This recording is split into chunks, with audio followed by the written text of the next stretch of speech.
গোয়েন্দাগিরি করো না, স্পাইগিরি করো না, অন্যের ব্যক্তিগত বিষয় নিয়ে খোটাখুটি করো না। এরকম স্বভাব আমাদের অনেকের আছে না নাই? তো অনেকে দেখবেন যে অনেকের প্রাইভেট বিষয় নিয়ে খোঁচাখুচি করতে সে বড্ড মজা পায়। আছে এরকম? এটা হারাম। আওয়াজ করে বলুন, এটা কি? ওয়ালা তাজাসসু, গোয়েন্দাগিরি করো না। Everyone has personal space and no one should interfere someone's personal space. কেউ কারো পার্সোনাল স্পেসে ইন্টারফেয়ার করা যাবে না। প্রত্যেকের একটা প্রাইভেট এরিয়া আছে, প্রাইভেসি আছে। দেখেন ইসলাম প্রাইভেসিকে কত গুরুত্ব দেয়।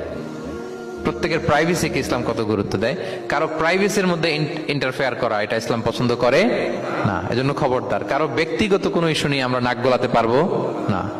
কারো মোবাইল ধরে মোবাইলের গ্যালারি চেক করা, কারো ইনবক্স চেক করা, কাউকে না বলে কারো চিঠি পড়ে ফেলা, উকি মারা, আড়ি পাতা, এগুলো হারাম। এগুলো কি? এরকম সব আমাদের আছে না নাই?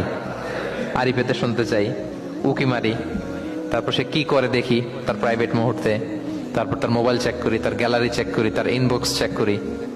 এই দায়িত্ব ইসলাম আমাদেরকে দেয়।